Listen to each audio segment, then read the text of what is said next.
So happy Motivation Monday as well. I'm so excited to have you guys join us tonight for our very special guest, which many of you may recognize, but this is Pastors Mike and Christine Cowen from right here in Charlotte, North Carolina.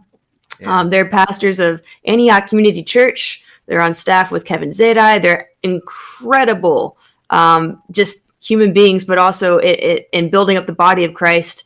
And so we're excited to have them here tonight because, as you know, on Valentine's Day, what better topic to talk about than love and relationships? That's right. So, me being engaged for just a month isn't going to do you much good. I think them being married for 20-something years. Yeah. 23 years. Whatever she says.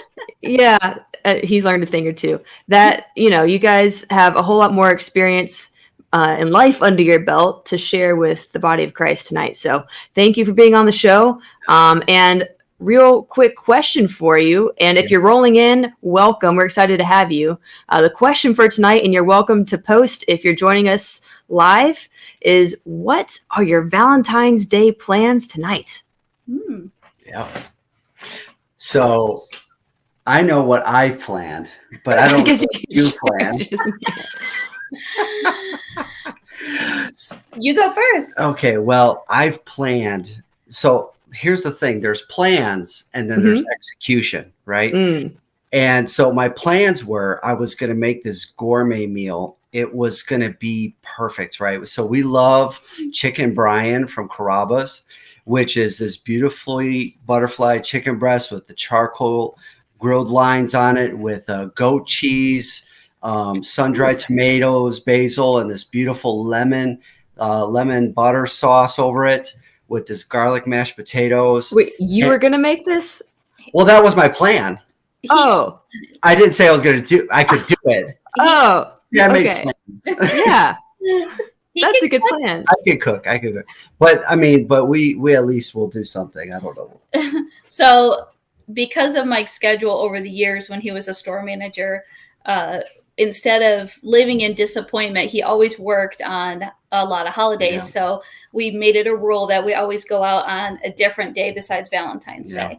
So usually we actually spend time with our family, and I'll do like a Valentine breakfast, and then we pick a day that's comfortable and restful, and then we go out to dinner and just have a relaxing time. Yeah. So that's kind of how we have made it work over the years. So. And then on top of that, especially if you've got kids, finding a babysitter on Valentine's Day, trying to get the right reservation, it's tough. So we kind of just enjoy the family that day. And then we go out the day before, the day after, when there's nobody. So we have the restaurant to ourselves. We can get any babysitter we want. And so that's just kind of what we do. See, that's a pro tip, though. Like, why do you got to be like everyone else? Yeah. Make it special. And that's what we do.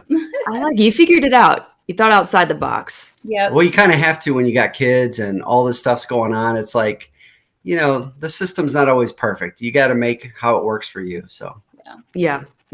Well, you guys have figured that out. And I'm going to have to take some tips from you guys, Mark and I. Mark, particularly for Valentine's Day. Yeah, Mark. Yeah, Mark. Yeah, he's like in the other room. Yeah, too. Mark. That pencil work. We need to get you guys on a sit-down meeting with him.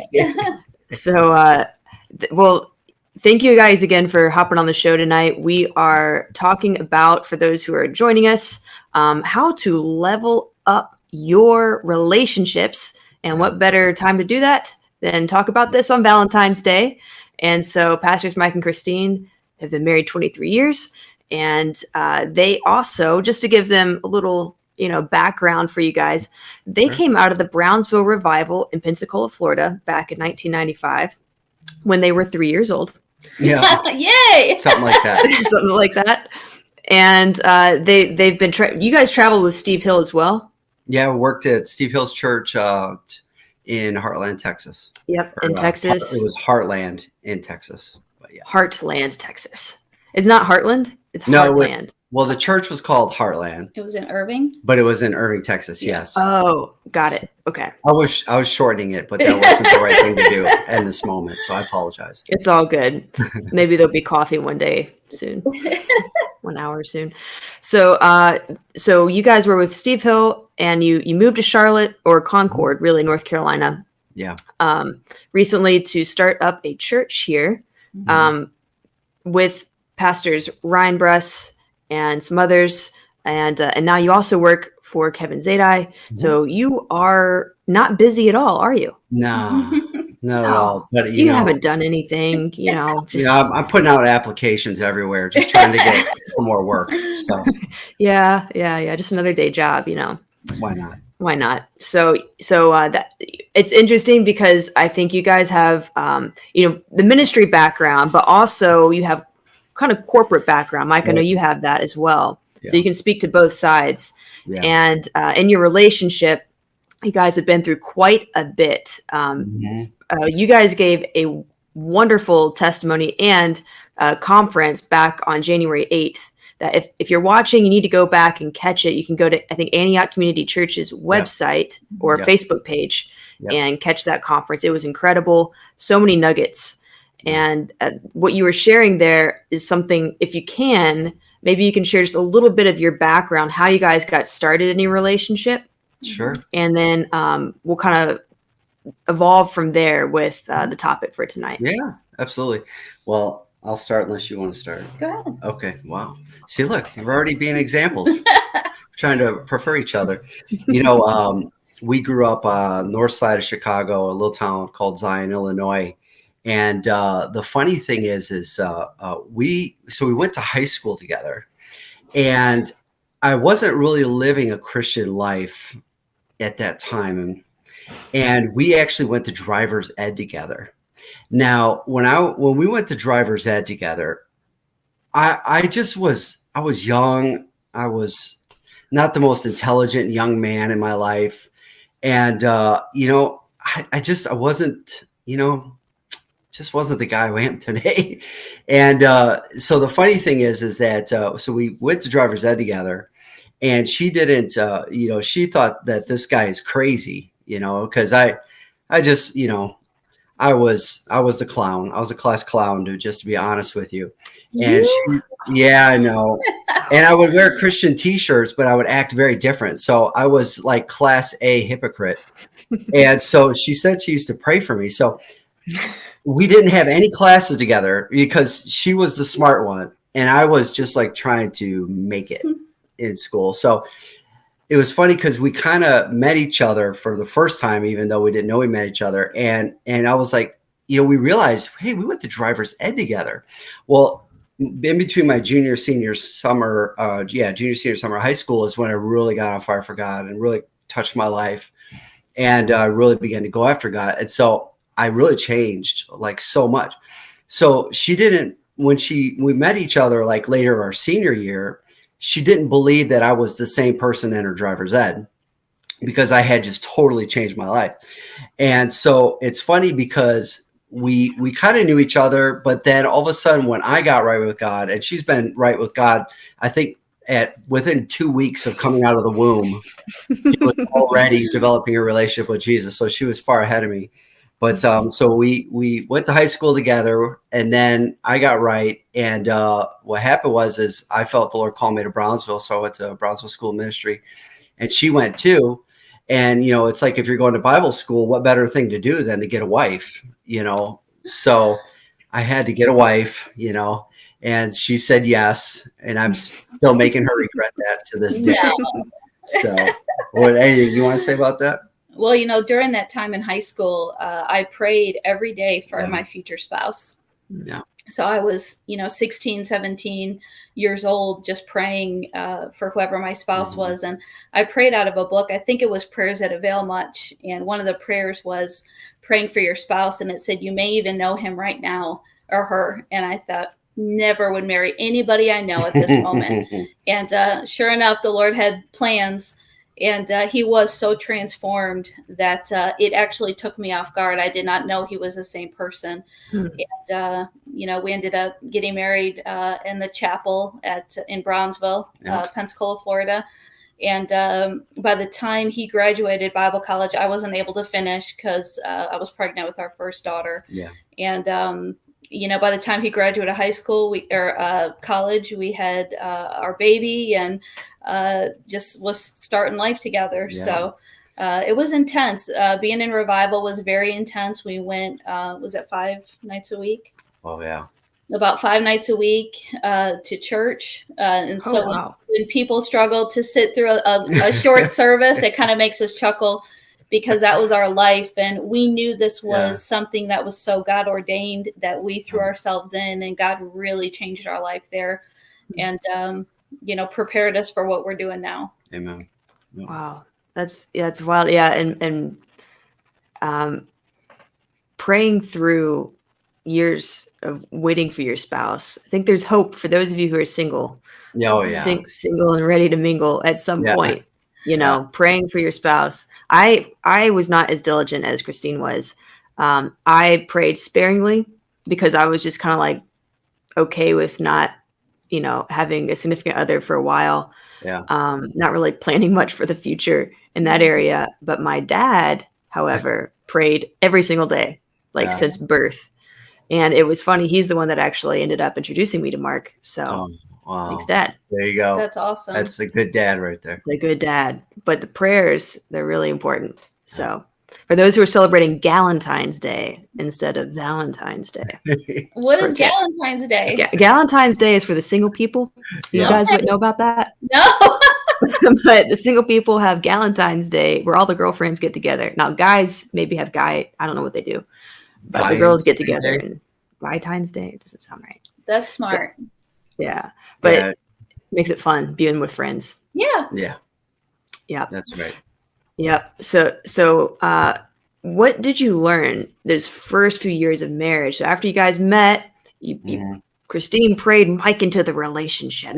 She did. You got the man and the man got the lady. So your first few years of marriage, was it rainbows and butterflies? Our wedding day was. Yeah. I would say our first 5 years were very difficult. We, being in Bible school, he was full time, and so I worked while he was in Bible school. And so, I was pregnant and working while he was, laying in the glory. And we had a few talks about that. So that was interesting. But, it was very challenging, but we both came from very different backgrounds. And really, we had to really get to know how to get along, and how he thought. I was very much a night owl, and he was very much a morning person. And so it took us a long time to meet in the middle. I wanted to talk at night, and he was snoring by 9 o'clock, and he wanted to get me up early, and I was like not having it at all. So a lot of those first times are really just getting to know each other and getting to know how you both operate and think about things. And so it was definitely a challenge. We actually lost a baby during that time, those first 5 years. And so things were tough. But what saved us is we both had a strong relationship with the Lord. And we came into this already established in our relationship with the Lord. And that is really the grace of God that has saved us through everything. Yeah. I think it's interesting is the thing that when I look back I see what we did right was that we knew that the Lord had called us to be together. We knew being together was not just a good idea or a great idea or any of those things. We knew that the Lord had created us for each other. And, and since we started there, we realized that through all the things we've been through, ups and downs, like Paul said, I know I'd be a base, I know I'd be a bound. It's how we started that set that cornerstone for us, that God has called us to be together. And so we look at it this way: if God's called us to be together, then there's nothing that we can't make it through. And there is a word that we never even think about, we never even care about, and it's the word divorce, because that's not even an option. It's literally not an option, because God called us to be together.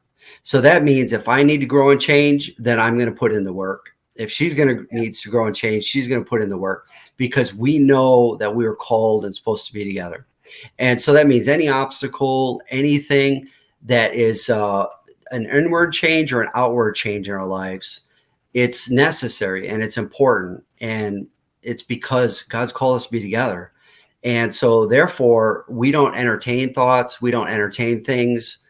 We're not worried about what I think most people tend to be worried about, because it's not even in our vocabulary. Because if God's called us to be together, then everything else is second. Nothing else matters compared to that. Yeah, that's so good. My dad taught me this. It's like the door is locked from the outside. Mm-hmm. And it's a mindset in the relationship that you bring in, where the mindset is there's no such thing as divorce. We're going to, no matter how much we hate each other in that moment, we're going to work things out. Yeah. And also the other mindset, the most important mindset, is covenant relationships are God designed, which means he has an authority structure where we keep Christ at the head. Yeah. So the moment he's taken out of the headship and the moment the husband's taken out of the headship, it's an open door for the enemy to come in and wreak havoc. Yep. And so it's really cool to hear you guys talking about the mindset you brought into that, where no matter what was going on, you were determined to keep that door locked, and you're going to work it out. Yeah, absolutely. So we've always decided if we have to go through something, why not go through it together? Mm-hmm. Mm-hmm. Like why think like an individual when you can think as a team? Yep. You might as well, if you're going to be miserable, why not be miserable with somebody and then find your way out of it, because God always has an answer. So that's a fair point. We always told each other too that whatever we're doing, we're in it together. Yeah. So whether I was struggling with something, we always had the mindset and the unity of we're battling this together, and when he was struggling, and there was seasons in our life when he was struggling, and I was like, okay, we're going to get through this. We're in the same boat. We're married. We're going to do this together. And there was many times, I had a lot of physical issues. He's like, we're going to get through this. We're going to do it together. And I would say when we're talking to a lot of different people that are married and having struggles, one of the biggest things that we've run into is selfishness. And that is something we never let creep in our marriage, is that, we're not going to say, listen, you know what, you're not being who I need you to be right now. Mm-hmm. And the reason that we were able to do that is because if there was lack in our marriage, I knew that I could go to the Lord first, that I didn't put that on him and say, listen, you need to fix what's going on in my life. And that was a huge thing for us, because we've seen so many marriages fall apart where he starts becoming the problem in our marriage. In my mind and in my heart, he's the problem. And when we said, listen, what we're going through is our problem, then we were able to take that to the Lord, and he was our answer. Yeah. That's so good. Let's transition then to, you were sharing about, you have that mindset, and which meant you had some things you had to overcome, and you made a choice to stick through it. What are some things you guys encountered at the beginning stages? You kind of referenced a few things, and then how did you learn to get past that, so that it didn't get inside of you? Because it can be really stressful when you have a lot of stressors around you. Oh, yeah. And for that to get inside is really easy. So how did you guys overcome that, and what were some of those examples? Sure. Well, it's funny, you wouldn't think that the things that will try and take you out, it's like if you made a sheet and you laid out the top 10 things, these are the things that could really mess up our marriage. You're like this new couple, you're like, okay, money. Yes. And of course, money's like always the number one thing, money or this or that. You're going to be surprised that first year or two, it has nothing to do with it. It's you used my toothpaste. Why? This is my toothpaste. It's in the middle of the night. Why do you keep kicking me? Stop kicking me. Because you're so used to being selfish. You're so used to living by yourself, and you don't even know it. So when you come into marriage, you don't realize how selfish you are. And I don't say that as condescending. I say that as you wake up when you want, you go where you want, you eat where you want, you wear what you want, you say what you want. Like, you don't realize how much you are just completely in your own world. So the moment you introduce somebody that can take your toilet paper, that can not, shrink your shirt, or, it's the little things. Those are the things, the little foxes that will take you out. And so, you have to go into it, be willing to laugh at yourself, and you can't let anything take you to your breaking point. Because if it takes you to your breaking point, you just kind of already just let the enemy win. And, so for us, it's funny. It's the little things that you just don't even anticipate. And then, once you add a kid into the mix, I mean, you're like, whoo, you didn't know how self-centered you were till you add a spouse and a kid. Let me tell you that, because I'll tell you what, getting up at 2 a.m. and then having to go to work at 7 a.m. and doing all this stuff, woo, man, you got to learn. You learn what servanthood is real quick. Sounds real enticing, Mike. Real enticing. But, I look back and I think those were the greatest days. I really do. Our kids are getting older now, and I miss babies, and no, we're not going to have any more. I'll wait for grandkids one day. But, you see what's in yourself. Mm-hmm. When you realize that all that's happening is a mirror is being held up to you, it makes you realize, I can't blame everybody, because I'm just looking in the mirror at what's really inside of me.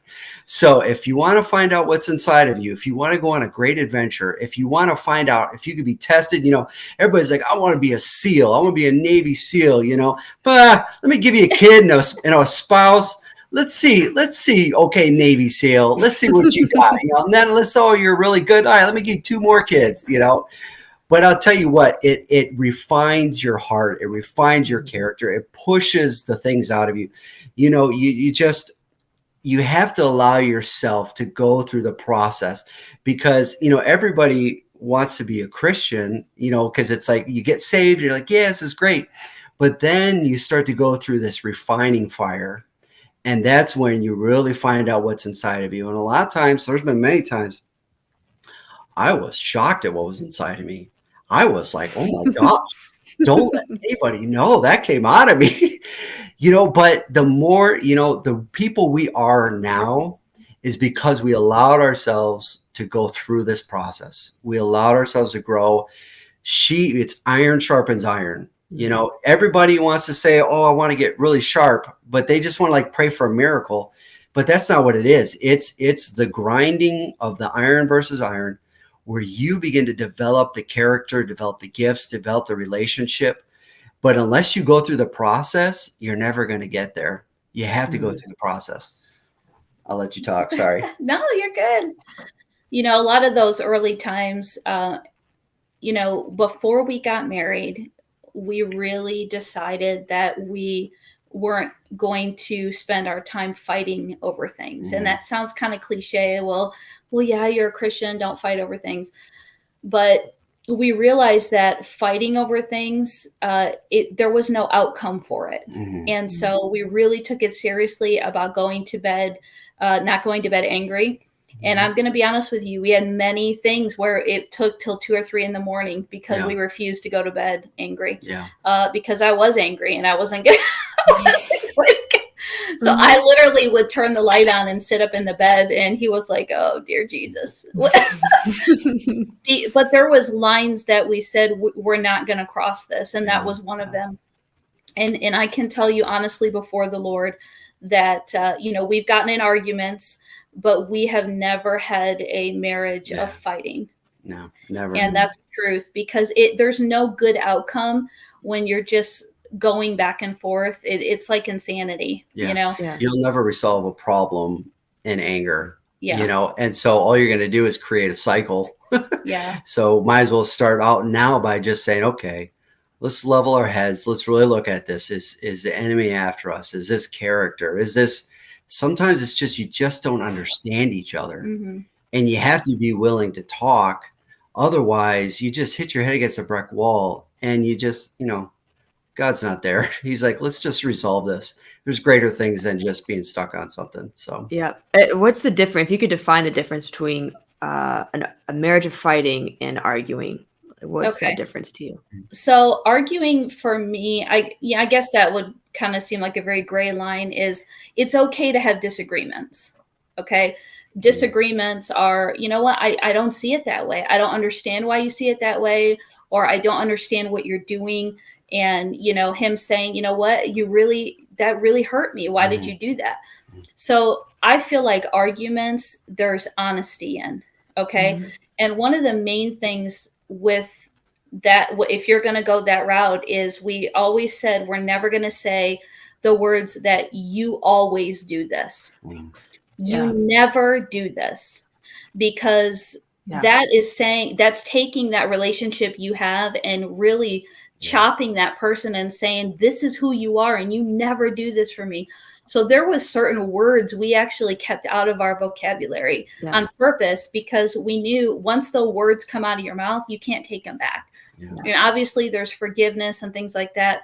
So I feel like in our marriage that the fighting that I've seen in a lot of marriages, there's no good outcome. It's okay to disagree. It's okay to say, listen, you hurt me. There's times that we say, listen, I need to be apart from you for a few minutes because I have to figure this out. I need to go pray. And, but the fighting of just screaming back and forth and, screaming in front of your kids and slamming doors and, that's not a fruit of the Spirit. And I'm, and I'm not trying to be funny with that, but we literally brought that to the table. Listen, we haven't been perfect, one time I was mad and he was mad, and I slammed the door and I said, I'm going to go pray for you. And he said, well, I'm praying for you. And we both slammed the door. I don't remember that. That wasn't very nice, but we came back together in a little bit, and got ourselves right with each other. And we're not afraid to say, I'm sorry. I made a mistake. Absolutely. And, I'll say this too, if you're arguing, you're trying to strong arm the other person into something. Basically, an argument is that I'm right and I'm going to prove that I'm right, and I'll do whatever I have to do to bend and break you into submission to what I want. And that's how is that Christ-centered? It never is. Reconciling and communicating and working through things should be done in a right spirit. I mean, how can you treat somebody in a way that you would never treat yourself? And, a lot of that then comes into your own self-value, your own relationship with Jesus, and how much that he loves you and you have that passionate relationship with him, because you can't give what you don't have. And if all you have is frustration and anger and bitterness, that's how you feel about God. I'll tell you this, as long as you don't tell anybody at Antioch or anybody I know this, I'm going to tell you a secret. All right. Hush, hush. We'll keep it on the hush, hush. Okay. How you treat people is pretty much how you feel God feels about you and how you feel about yourself. If you're dogmatic, if you're aggressive, if you're assertive, and listen, I know it's like, oh, well, what about authority? Yeah, I get authority. I'm talking about just how you are to people. Are you kind? The people that are kind, the people that are loving, the people that listen, but still can make a point or still say their opinion. That tells me that you've developed your relationship with God. You've developed your relationship. You've learned to love yourself so you can also love each other, And so it's so important that you think of marriage in an aspect of, we're a team that's on a mission. So anything that comes up is things we just resolve so we could stay on our mission. That's good. And the problem is most marriages they just don't even know why they're here. They're like, was I supposed to marry you? And then it's like, okay, well, I'm married, so now I'm stuck with you. And then it's like, well, does God have a purpose for us? They live in this world of uncertainties, and that is the breeding ground for frustration, anger, bitterness, attacking each other. But for us, we're on a mission. God called us. We are here. We defined our mission. We defined what we are supposed to do. And for us, at the end of the day, we know that we are called to love people, to help people, to equip people, and we stay in our lane, and we view any obstacle as something that we resolve together so we could stay on our mission. That is so good. Yeah. So that is a really interesting point about how you view your relationship. Because I think a lot of people can get into, I want to marry someone that's like me, where I can feel good with them and they feel good with me. Right. And it's more like how you feel with each other, which is why I think there's a lot of divorce, is because it's about feelings. And when you don't feel anymore, well, let's find someone else. But God actually, and this goes in, what you said reminded me of what God did in the garden with Adam and Eve. You know, God told Adam, it's not good that man should be alone. So he was bringing Adam potential helpers, you know, and it's implied animals, originally animals. He's bringing them one by one. Adam would name them, but he didn't find one that was fit for him. He had a mission. He had a purpose, a great commission. You know, God told him, be fruitful and multiply, you know, have dominion over the earth, see everything in it. And he had this mission, but it wasn't good that man was alone. And so the helper that was fit for Adam, God brought out of Adam, and he made Eve. And he actually gave, this is a revelation that the Lord gave me as I was rereading this. It's so fascinating. God gave Adam the choice to choose Eve. He didn't say, here's your wife. He said, here's a woman. He's bringing, just like he brought the animals, he brought her to him, and he let him name her. He let him choose. So Adam named her woman. Whoa, man, you know, and he also chose her as his wife.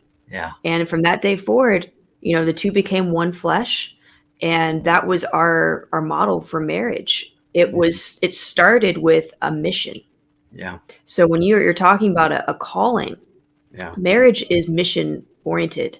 It's intentional. It's not about the feelings. It's not really about just you and the other person. Really, it's God designed for God's purposes.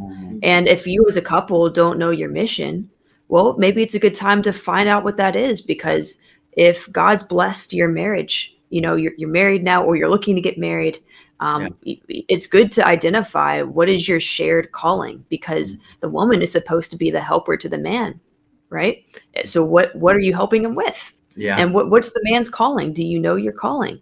I think God will lay that out over time, perhaps the assignments and the specifics of the calling, but there might be something generic that you have in your spirit that maybe has always been there. What you guys at the marriage conference on January 8th, you had a really good strategy homework assignment for the couples to kind of figure out, at least in part, what their calling is. What was your advice to us for identifying that? Sure. You know, it's interesting because, you know, we make it into something so much more than what it is, and it throws us off track. You know, God's made it very simple for us. So simple. And, you know, one of the biggest things is people discern they try and discern from their soul. They're trying to take their mind, their will, and their emotions and calculate what God is saying or what God has for them. But you can't discern the spiritual things from the soul. And therefore, you can't discern a spouse or callings or any of those things from your soul. So you have to discern from your spirit.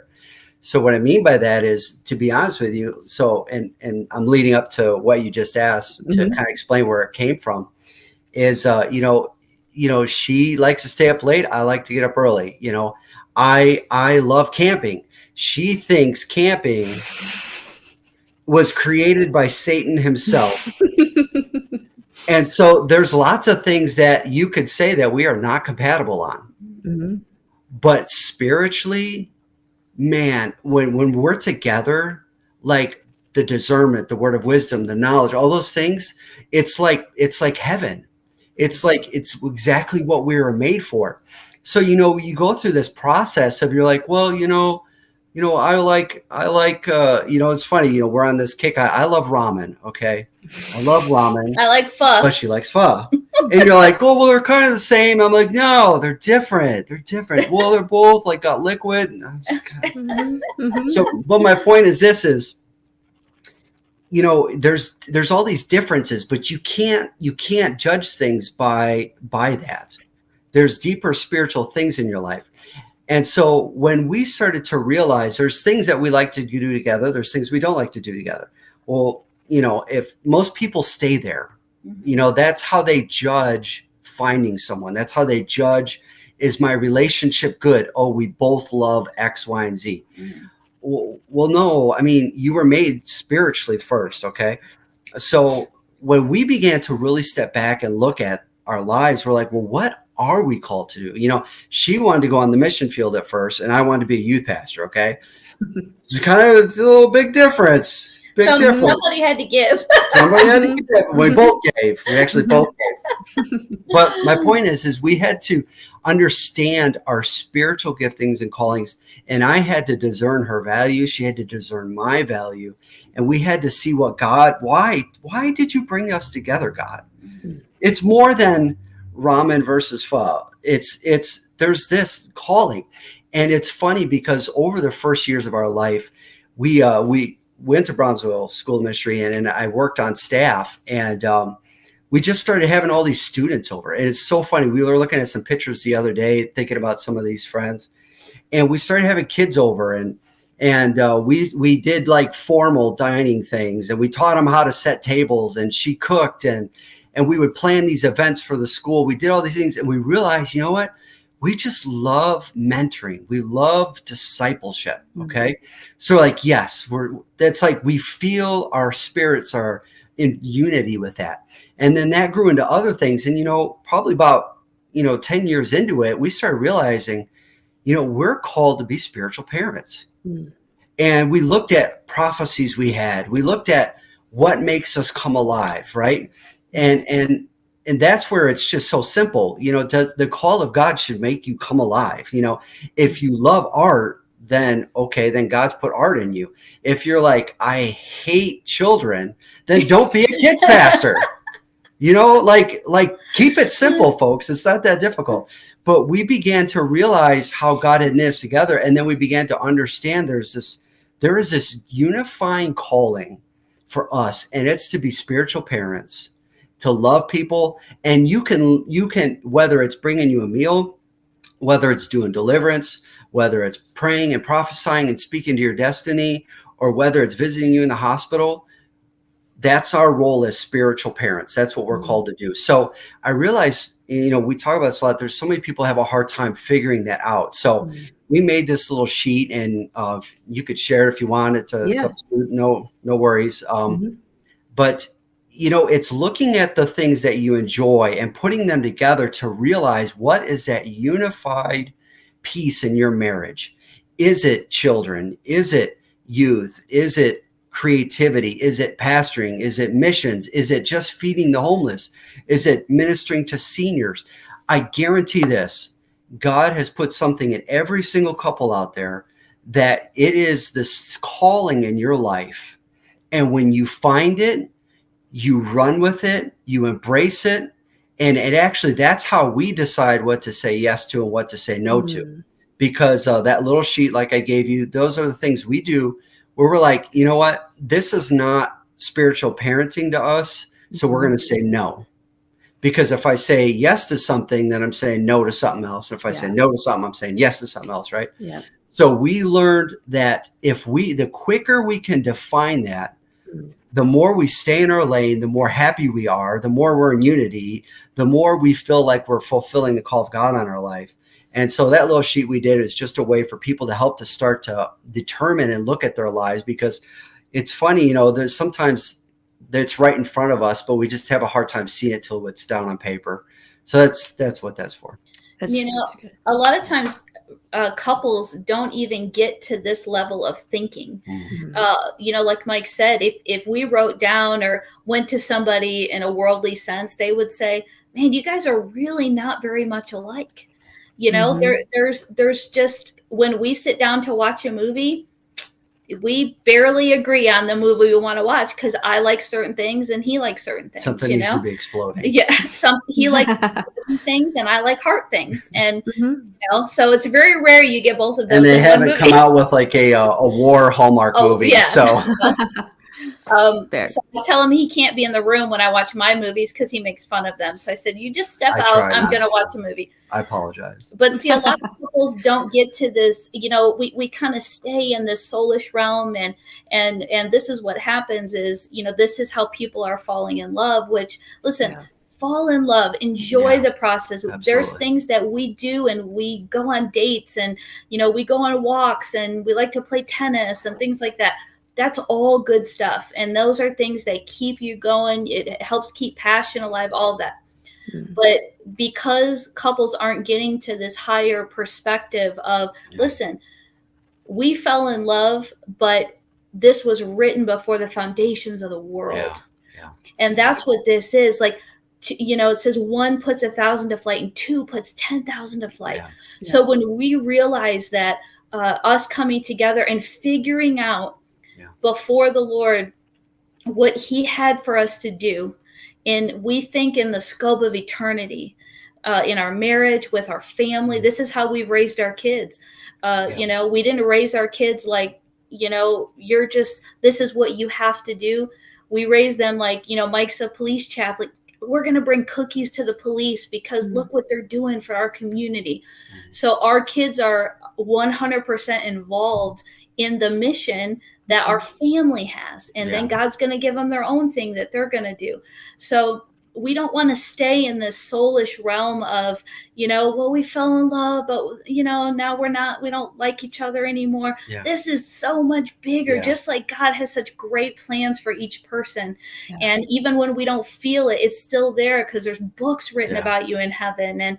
And that's what we try to keep our focus and just making sure that, we kind of don't let the petty things in life really affect us that much. And not anymore. We did for a long time. We lived in survival. And that's why we try to help people now, is because, we were spinning for a lot of years in survival. And so we finally came out on the other side of that. And we're like, man, there's an easier way to do this. So. And let me say this before you go to your next question, Laura, is, we realize that the physical and emotional connection and love breaks and falls apart because we're in a fallen world. But a spiritual connection and a spiritual calling that is identified in a marriage is what is sustainable. So the times that your marriage is not doing well, or things are going crazy, or whatever's happening, if you don't have that calling and that identity to fall on, then what are you falling on? You don't have it. So that's, I feel like that's the one thing we really got right. And it wasn't that intentional. It's just we went after God, and God showed us and led us with this, is that we understood why we're here, what we're here for, and we stay in that lane because life is up and down. You just can't judge everything by that. But when you know what God has called you to do and you do it, then everything else begins to be self-sustaining out of that, because you put the first thing first, if that makes sense. That's really good. And everything that's by God's Spirit will last. Yes. I believe that's in Psalm chapter 34. The plans of his heart endure generation to generation. And that even applies to marriage. If there's in the spirit realm a mission and a call on your life, then whatever fruit from that you bear will last. Yes. So that's really good. And actually my next question is going to piggyback off what you guys were just talking about, because this is really circling around owning your relationship, taking ownership and staying on the offense of your relationship. And so identifying that shared calling is taking ownership and getting, unified in that. So that way you can discern, okay, this is something we should take on because it's in alignment with our calling. And this is probably something that's going to be a distraction and we're going to get off course. Maybe leads into unnecessary warfare, right? So then what are some other ways you guys have learned to stay on the offense and take ownership of your relationship? That's good. Do you want to go? You can start. Oh, well, let me start. Okay. We've learned so much on this from over the years, because, the people we started out with we are so different. And, it's interesting that it's like every little bit you keep learning and building on this topic, because, the way I grew up in church is that, if everything's God's will, if you're a Christian, you're praying, God's will, you just kind of like accept what comes your way. And, if you're going through hard times, well, God must have a purpose in this. And you can kind of just live like a boat out in the ocean with no sail, no motor, thinking that, oh, well, God's out there somewhere. And then you get mad because you feel like you don't get miracles. And, it's a rough theology to try and navigate. Mm-hmm. And it's kind of most of the theology that a lot of us had, or maybe do still have. And so we had to really learn about authority. We had to learn about the Father's covering. We had to learn about dominion. Mm-hmm. It's funny, if you do a word study on authority and dominion and you see how much Jesus talked about it, and it's in the New Testament and the Old Testament, you're like blown away, because it's just everywhere. It's everywhere in the scripture. You look at everybody from Moses to David to Jesus to Peter to Paul to John to all these guys, and even the early church and all this stuff, and even fathers of our faith now. It's the ones that learned about authority and dominion that they're the ones that are doing great things for God. And the ones that are kind of just trying to make it and just trying to survive, and honestly, you kind of live as a victim, that place is the place where most people get chewed up and spit out, and, you get divorced, and you go through this, and you die from being sick. I mean, I know I'm saying big words, but I really mean this. I see this a lot. And so there was a long time in our life where we just kept getting beat up. Like we got beat. I mean, Christy got hit by lightning. Literally struck by lightning. Hit by lightning in a Target parking lot. The stuff that happened to us. Do you still shop at Target? I do still shop at Target. I don't blame Target. I don't. Sorry. Continue. No, but yeah, Target. But the things we went through that we just thought, we're in ministry. We're trying to do great things for God. And it's just that the devil was eating our lunch and still making us pay for it. It was like just unending. And so, we had several things where God began to teach us that this is about authority. This is about standing in your place, which really this translates into a lot of the things we were just talking about knowing your calling and staying in your calling, because, for us, we feel like we are protectors of the call of God on our life. Mm-hmm. And so, we don't just let things happen anymore, to be honest with you. We are very aggressive in the spirit. We're not mean to people. It's not that at all. But life has a way of life naturally wants to take you off track. Life naturally is like gravity. It just wants to pull everything down. And your marriage will go that way. Your life will go that way. Your health will go that way. Your mind will go that way. Your emotions will go that way. You have to literally fight for your position in Jesus Christ every day, because otherwise it will pull you off track. So with that being said, we really had to go through this process and learn how the enemy, how the demonic, how the fallen world, how all these things just want to pull you and take you off track and make you numb, make you empty, make you, there's and I say this with all due respect, but if you go to a lot of our nursing homes right now, there's a lot of beautiful people who unfortunately are just bitter and they hate life, because it's not that it was them. It wasn't them. It was everything that was done to them. Mm-hmm. And, honestly, there's many times we could have gave up. There's so many times we could have gave up. There's so many times where we could have said, you know what, this is your fault, my fault, whoever's fault. But we had to realize that if we have a call of God on our life, we now have to contend and fight for it. Yeah. And we have to stand in this place to oppose the enemy and fight for what God has called us to do. So when it comes to authority, and Kevin has helped us even tremendously. Kevin Zadai. Yeah, Kevin Zadai. He's put words to things that we felt that we didn't know how to put words to, but he's been able to do that and helped us tremendously with a lot of things, because there's things that go wrong in your marriage, in your life, but it's after you. Okay. So if you're having a money problem, is it really a money problem, or is it the enemy is trying to get you and the money is the tool to do it? So like we had money problems for a while, and we were like, we just need more money. And then what somebody said to us, they're like, it's not about the money, it's about your place, it's about your authority. And we're like, no, we just need money. We'll take cash, credit, debit, whatever, we'll take it. And the money didn't come. But what happened was when we began to realize, no, the enemy's using money to get us out of our calling as spiritual parents. And we began to take our authority that, no, you're not knocking us off track. You're not going to steal this call from us. You're not going to cause disunity in us through this. Then it breaks.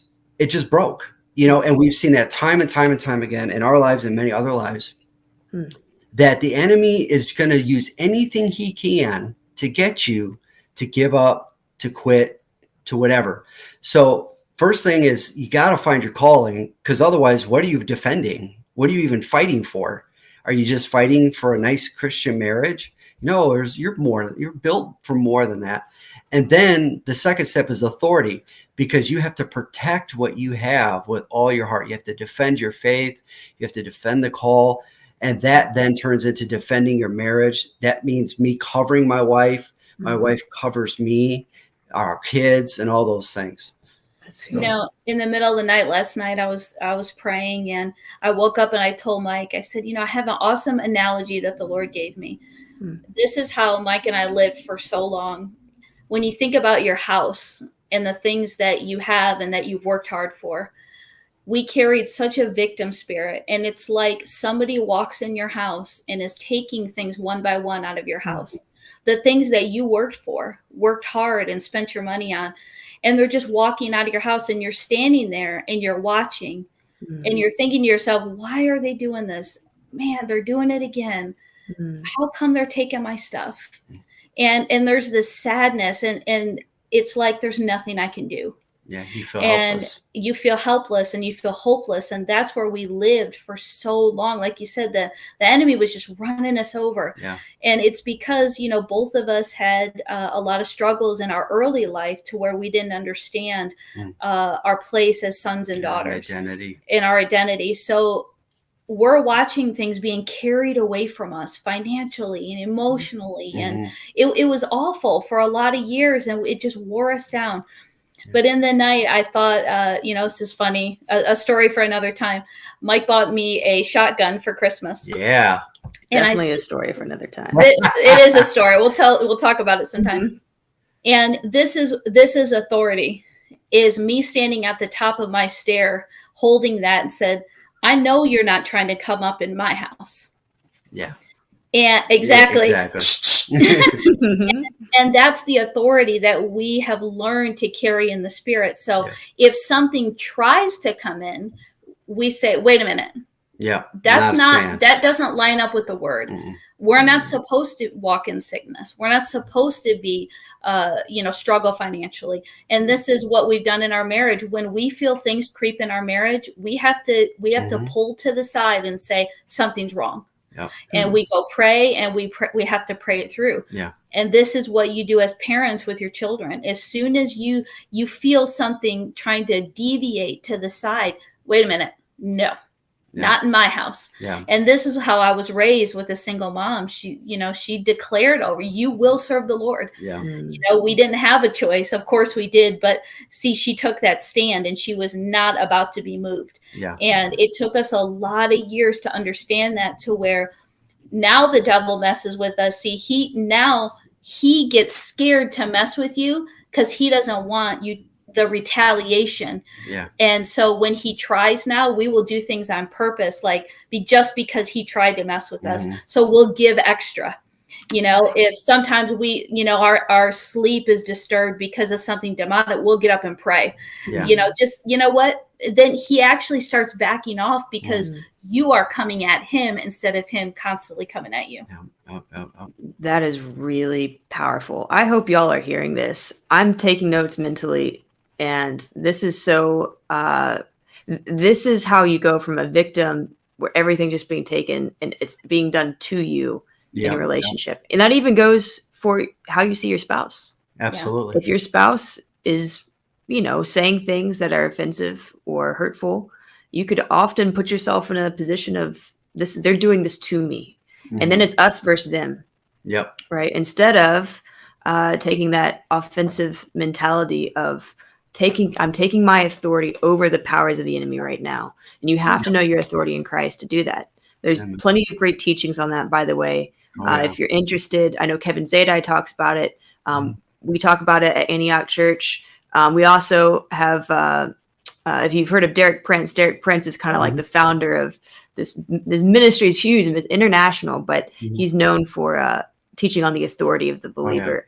Kenneth Hagin. I mean, there's just all these different. Yeah, absolutely. So, but you do need to know your authority to take your authority. Yes. And if you don't know your authority, the enemy's going to know.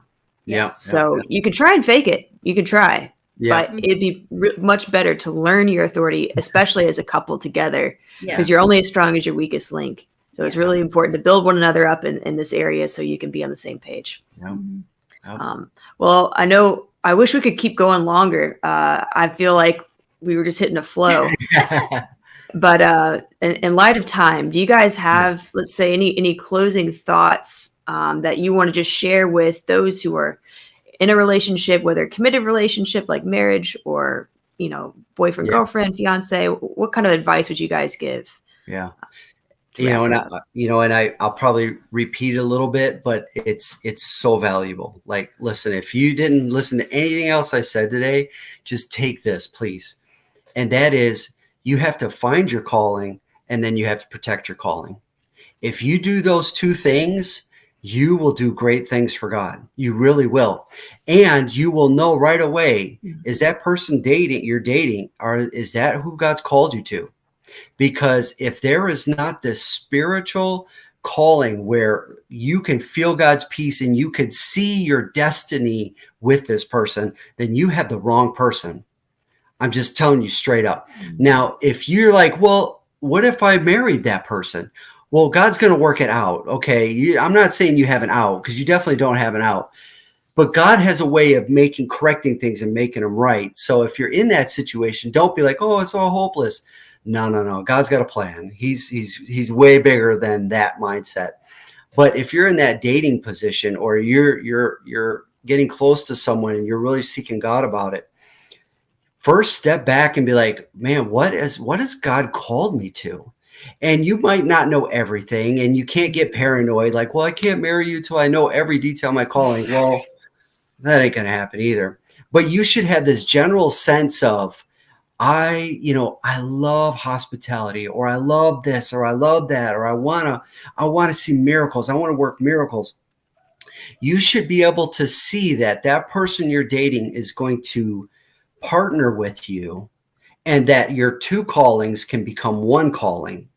If you can see that, you're probably about there. You probably got the right one. But then the rest of your days you'll spend defending it. So don't get something if you're not willing to defend it. That's good. And I'll stop with that. That's really good. You got 30 seconds. Anything you want to share? I'm just wanted to say that there's always hope if you're in a marriage and you feel like you're struggling. The Lord has brought Mike and I through so many things, so many miracles, and there's hope for any situation that you're in. That's right. Thank you for sharing, you guys. This was so meaty, and I hope you guys are taking notes. You can go back and rewatch this. You can also go and catch that conference once again, January 8th on the Antioch Community Church website. Our Facebook page, excuse me. Yeah. It's in Concord, North Carolina. So that's how you can narrow down. There's like a million Antiochs. So Antioch Community Church, Concord. Yeah. Or, watch this. So thank you guys for being on tonight. I feel so blessed you could share your wisdom, and we'll catch our viewers next week on Motivation Monday. I'm so excited. This is going to be a powerhouse month of episodes. So 7:30 p.m. Eastern Standard Time. We look forward to seeing you then. I know today was a little unique because it's Valentine's Day. It's 7 a.m. your time, but either way, we'll see you guys. Have a good night, and may your week be blessed. Thank you for having us. Bless you guys. Absolutely.